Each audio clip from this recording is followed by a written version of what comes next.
Mon père n'a pas seulement raté un anniversaire ou une remise de diplôme. Il a raté mon mariage, le seul jour où je l'ai supplié d'être là, le seul jour où son absence a résonné plus fort que mes propres vœux. Je me souviens être restée là, au bout de l'allée, mon bouquet tremblant entre les mains, fixant cette chaise vide où il aurait dû être assis. Pas de SMS, pas d'excuses, juste le silence. Ce genre de silence lourd qu'on traîne pendant des années. Et puis, mon téléphone a vibré. Pas un appel, non. Une alerte info. Le magnat des médias Charles de Valois reçoit le Grand Prix de l'innovation. Il y avait une photo. Lui tout sourire, serrant un trophée en cristal, sous un tonnerre d'applaudissements. Il n'était pas à l'hôpital. Il n'était pas coincé dans les bouchons. Il était à l'autre bout de Paris, préférant flatter son ego plutôt que d'accompagner sa fille à l'hôtel. Je n'ai pas pleuré. Je n'ai pas crié. J'ai juste senti quelque chose s'éteindre en moi, comme un disjoncteur qui saute dans une maison en surtension. L'espoir avait disparu. Et à sa place, il ne restait qu'une clarté froide et silencieuse. Dites-moi en commentaire d'où vous écoutez cette histoire, et quelle heure il est chez vous. J'adore savoir qui fait partie de notre communauté. Pour comprendre pourquoi je suis restée plantée devant cet hôtel, à attendre un homme qui préférait un trophée en plastique à sa propre fille, il faut comprendre le code source de mon enfance. J'ai grandi dans l'ombre du foie Groupe Valois, l'empire médiatique de mon père. Ce n'était pas juste une entreprise, c'était le troisième parent dans la maison, et c'était le seul que Charles de Valois aimait vraiment. Mon frère Arthur était l'héritier désigné dès sa naissance, l'enfant roi, le prodige, même s'il avait le sens des affaires d'une huître. Je me souviens quand il a planté sa première voiture de sport à 16 ans. Mon père n'a pas hurlé. Il a juste appelé son avocat et a acheté à Arthur un modèle plus récent et plus rapide le lendemain. Les échecs d'Arthur étaient traités comme de charmantes maladresses, de simples marches vers un trône qu'il n'avait jamais mérité. Moi, c'était différent. Je ne cassais rien, je construisais. Pendant qu'Arthur échouait lamentablement ses cours de prépa, j'apprenais le Python et le C++ en autodidacte dans la cave. Je me revois à 12 ans, courant vers le bureau de mon père, un ordinateur portable dans les bras. J'avais écrit un programme pour automatiser le tri des archives photos de sa rédaction. Je pensais avoir résolu un problème pour lui. Je pensais être utile. Il n'a même pas détourné le regard de son écran. Il a juste agité la main comme si j'étais une mouche et a dit « Chloé, arrête avec tes petits jeux vidéo. Les grandes personnes travaillent. Ya on sait. » C'était ça, la dynamique. Mon génie était une nuisance. L'incompétence d'Arthur était du potentiel. Et ma mère, Béatrice, était le fantôme qui hantait les couloirs, toujours impeccablement coiffée, terrifiée par la réalité. Elle me prenait à part, ajustant mon col, et chuchotait. « Ne sois pas si intimidante, Chloé. Les hommes n'aiment pas les filles qui réfléchissent trop. Sois plus douce. » Elle m'a appris que survivre signifiait se faire toute petite pour que les hommes de la maison puissent se sentir grands. Pendant des années, je me suis demandé pourquoi je restais, pourquoi je continuais à lui apporter mes bulletins, mon code, mes réussites, en espérant que cette fois, il lèverait les yeux. C'est un piège qu'on appelle la cruauté banalisée. Quand on grandit dans un désert, une simple goutte d'eau ressemble à un océan. J'étais conditionnée à croire que son attention était une devise rare et chère que je n'avais pas encore les moyens de m'offrir. Je pensais que si je travaillais plus dur, si je devenais incontournable, la transaction finirait par s'équilibrer. Je pensais que l'amour était un indicateur de performance que je pouvais atteindre si j'optimisais assez mon comportement. Je n'avais pas compris que pour lui, je n'étais pas un investissement. J'étais une perte sèche. J'attendais un retour sur investissement qui n'arriverait jamais, parce que le jeu était truqué avant même ma naissance. Après ce mariage, j'ai arrêté de jouer. J'ai fait 2 valises et j'ai emménagé dans un studio minuscule à Belleville. Le genre d'endroit où on peut toucher les 2 murs en écartant les bras, avec un radiateur qui sifflait comme une vieille locomotive toute la nuit. Mais c'était chez moi. J'ai lancé Nexus foi depuis un bureau trouvé dans la rue. Pendant que mon père donnait des interviews sur la noblesse du papier et la puissance éternelle de son héritage, je bâtissais une plateforme d'IA qui allait rendre tout son modèle économique obsolète. Je ne faisais pas que coder. J'architecturais une nouvelle façon pour le monde de traiter l'information. Les débuts ont été brutaux. J'ai piché devant des investisseurs qui me regardaient exactement comme mon père, comme une petite fille qui joue à la marchande. L'un d'eux m'a même demandé si c'était mon copain qui avait écrit le code pour moi. Je ne me suis pas énervée. Je suis devenue efficace. J'ai mémorisé leurs doutes, leurs mépris, et je m'en suis servi comme carburant. Chaque nom était une ligne de code supplémentaire, une nouvelle fonctionnalité, une raison de plus de rendre foi Nexus foi indéniable. Pendant qu'Arthur échouait vers le haut, promu vice-président de la stratégie au groupe Valois, sans même savoir ce qu'était un excédent brut d'exploitation, Je mangeais des pâtes instantanées et je débuguais des serveurs, à 3 heures du matin. Je ne me suis pas versé de salaire pendant 2 ans. Je portais les 3 mêmes tenues en rotation. J'ai raté des anniversaires, des fêtes, des vacances, parce que je construisais quelque chose de réel. Le contraste était violent. Le monde de mon père, c'était les halls en marbre et les déjeuners interminables aux Fouquet's. Un empire en décomposition tenu par la dette et le déni. Mon monde, c'était le ronronnement des serveurs et les nuits blanches, une forteresse de logique bâtie sur la persévérance. Je n'attendais plus qu'on me donne une chaise à leur table. Je construisais ma propre table, et elle allait être en titane. Et puis, le vent a tourné. Une entreprise tech a pris une licence pour notre moteur de données. Puis une grande banque. Et soudain, tout le monde voulait foi Nexus. L'argent a commencé à affluer, pas au compte-gouttes, mais en torrent. J'ai engagé une équipe des femmes brillantes, affamées, qu'on avait sous-estimées tout comme moi. Nous n'étions plus une start-up, nous étions un mouvement. Et à travers tout ça, mon père n'a pas appelé. Pas une seule fois. Il était trop occupé à polir ses trophées sur un navire en train de couler. C'est arrivé un mardi. La valorisation est tombée à 8,42. Nexus Foi n'était pas juste une licorne, c'était une décacorne en devenir. 2 milliards d'euros. Le chiffre sur l'écran ne ressemblait pas à de l'argent.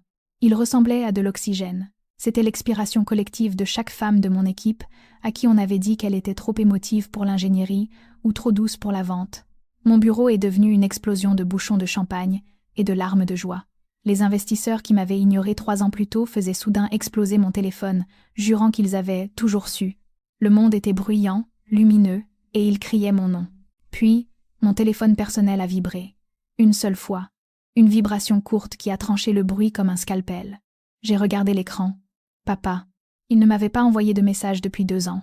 Pas quand on a lancé. Pas quand on a fait notre premier million. Mon cœur a fait un petit bond traître un réflexe que je n'avais pas encore réussi à tuer. Peu, être qu'il avait vu les infos. Peu, être qu'il était enfin fier. J'ai déverrouillé l'écran. Dîner de famille à 10 à 9 heures. Discussion importante. Ne sois pas en retard. Pas de félicitations. Pas de « j'ai vu les nouvelles ». Juste une convocation. C'était un ordre donné à un subalterne. Pas une invitation à une fille. Il ne savait rien pour le 2 milliards. Pour lui, je m'en sortais probablement juste assez bien pour être utile. Je fixais le message, sentant ce froid familier m'envahir les os, quand Sophie est entrée. Elle n'avait pas de champagne. Elle avait un dossier noir, épais. Sophie est le genre d'investisseuse qui ne sourit que quand elle sent l'odeur du sang dans l'eau. Aujourd'hui, elle ne souriait pas. « Tu dois voir ça avant de répondre à ce SMS », dit-elle en lâchant le dossier sur mon bureau. Je l'ai ouvert. Ce n'était pas sur Foi Nexus. C'était sur Foi le groupe Valois. « Liquidation judiciaire imminente », dit Sophie d'une voix basse. « L'empire de ton père n'est pas juste en difficulté, Chloé. Il est fini. Il vend des actifs depuis des mois pour couvrir les frais de fonctionnement. Les banques saisissent les imprimeries. Il n'est pas juste ruiné. Il coule. » J'ai regardé l'autopsie financière devant moi, puis le message sur mon téléphone. Les pièces du puzzle s'assemblaient avec la précision d'un algorithme bien écrit. Discussion importante. Il ne voulait pas renouer. Il ne voulait pas célébrer.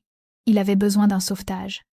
Il pensait que j'avais un peu d'argent de côté être assez pour boucher un trou ou 2.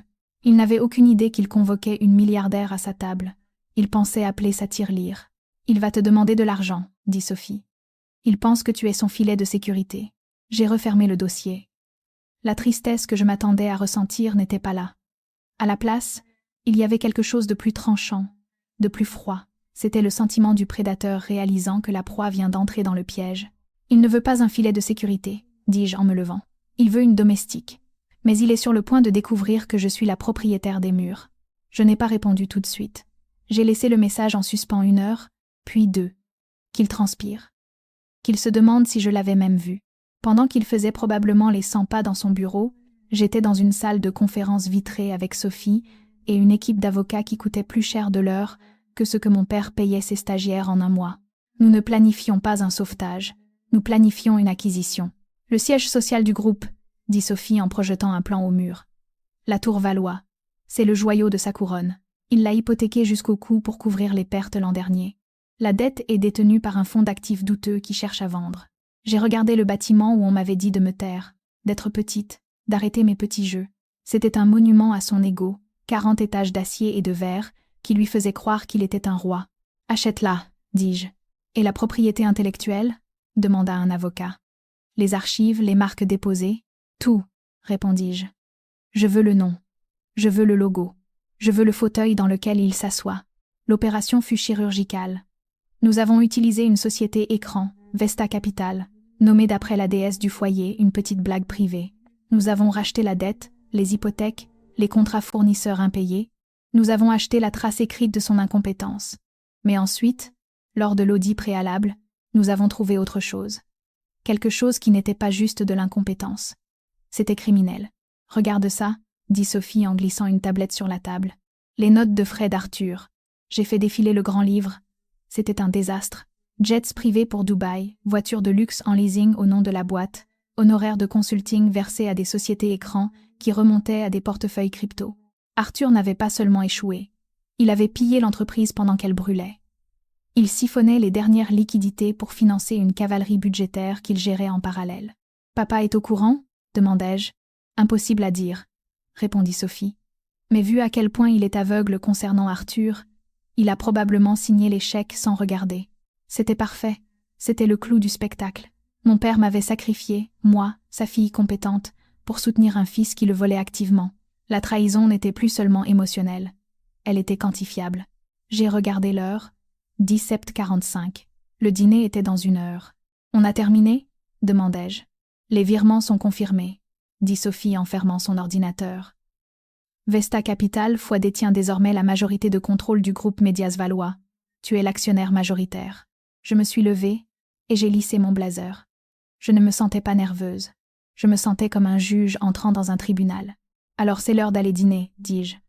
Je crois qu'ils attendent une invitée. L'allée de la propriété de mes parents était bordée de haies taillées au millimètre qui coûtaient plus cher à entretenir que le budget annuel de ma première boîte. J'ai garé ma berline modeste entre la Porsche de location d'Arthur et la Bentley de mon père. La maison se dressait devant moi, témoignage tentaculaire de la vieille fortune et de secrets encore plus vieux. J'ai monté les marches, mes talons claquant un rythme qui sonnait comme un compte à rebours. La porte était ouverte. Elle l'était toujours. Ils se croyaient intouchables. Je les ai trouvés dans la salle à manger.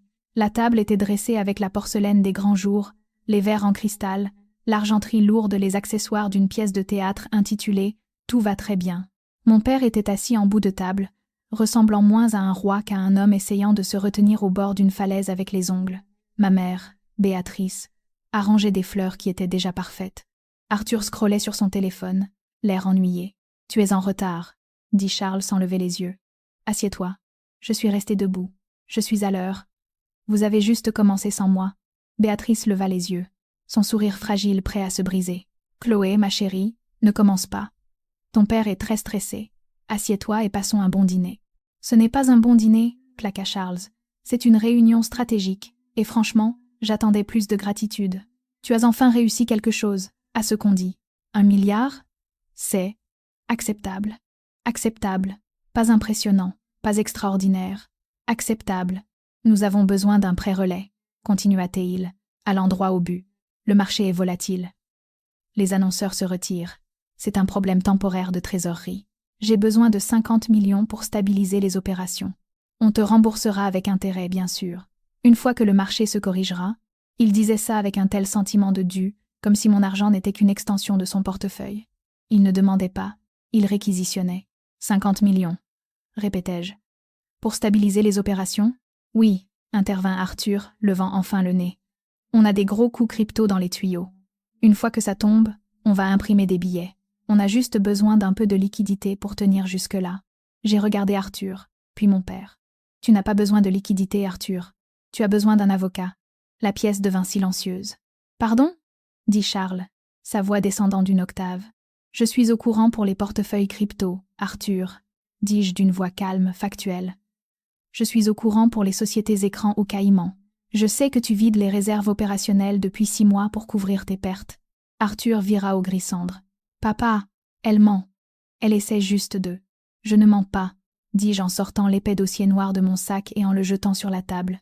Il atterrit dans un bruit lourd, glissant sur le bois verni jusqu'à heurter le verre à vin de mon père. Tout est là. Les virements, les plans de vol, le vol qualifié. Charles fixa le dossier, puis moi. Son visage n'était pas en colère, il était confus. Il n'arrivait pas à traiter l'information. La fille qui l'ignorait était celle qui détenait les preuves. « Pourquoi tu as ça ?» demanda-t-il lentement. Qui t'a donné accès à nos comptes? Je me suis donné l'accès, répondis-je, quand j'ai acheté l'entreprise. Le silence qui suivit fut absolu. Ce n'était pas juste calme, c'était le vide. Tu? Quoi? Chuchota Béatrice. J'ai racheté la dette, papa, dis-je. La totalité. Le fonds d'actifs douteux, les prêts bancaires, les hypothèques.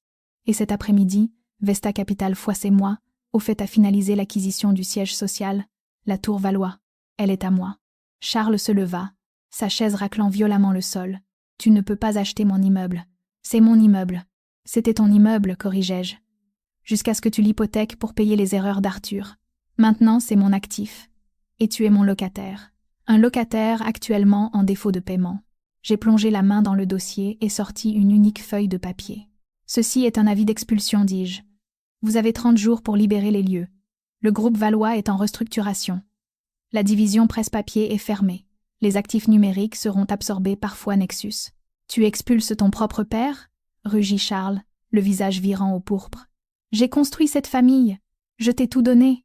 Tu ne m'as rien donné, hurlai-je en retour, ma voix brisant enfin la surface calme. Tu m'as donné un toit et des complexes. Tu m'as donné une vie entière à avoir l'impression de prendre trop de place. Tu n'as pas construit une famille, Charles. Tu as construit un staff. Et maintenant tu es viré. Il s'effondra dans sa chaise, paraissant soudain petit, dégonflé. La fanfaronnade avait disparu. Il regarda le dossier, puis Arthur, puis l'avis d'expulsion. L'illusion de son pouvoir s'était évaporée à la seconde où son portefeuille s'était vidé. C'était ça, la vérité. Ce n'était pas un géant, c'était juste un homme avec un chéquier. Et maintenant, le carnet de chèques était fermé. Je ne l'ai pas pris, dis-je, ma voix redevenue calme. Tu l'as perdu, je suis juste arrivée la première. La suite ne fut pas bruyante. Il n'y eut plus de cris, plus de scènes dramatiques. Ce fut le démantèlement calme et ordonné d'un régime corrompu. Charles et Béatrice ont emménagé dans un appartement loué en centre-ville. C'était luxueux pour la plupart des gens, mais pour eux, c'était une cellule de prison. Dépouillé de sa tour, de son personnel et de son titre, Charles s'est étiolé. Sans les accessoires de son pouvoir, il n'était qu'un vieil homme en colère criant après la télévision. Arthur s'est enfui à Bali, essayant d'échapper aux inculpations qui allaient inévitablement tomber. Je ne l'ai pas poursuivi. La brigade financière faisait très bien ce travail sans mon aide. J'ai traversé le hall vide de la Tour Valois 1 mois plus tard. Les sols en marbre résonnaient toujours, mais le poids oppressant avait disparu.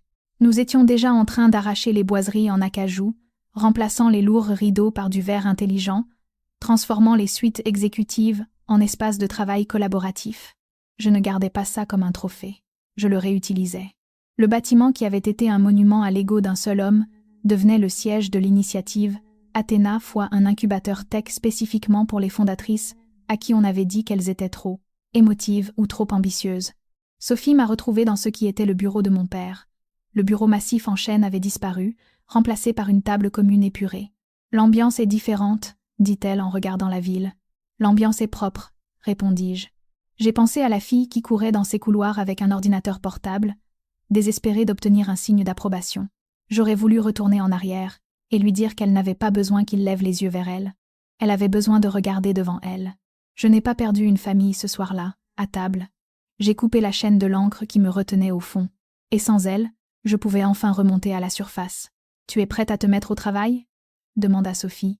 J'ai souri, et c'était le même sourire que j'avais le jour de mon mariage. La peur en moins. « Je suis prête depuis des années, dis-je. Construisons quelque chose de nouveau. » Je me suis approchée de la fenêtre et j'ai regardé l'horizon. Mon reflet me fixait en retour, pas la fille oubliée, pas l'actif utile, mais l'architecte de sa propre vie. Et pour la première fois, j'aimais ce que je voyais. Si vous avez déjà dû construire votre propre table parce qu'il ne voulait pas vous donner de siège, partagez cette histoire. Rappelons au monde que notre valeur n'est pas négociable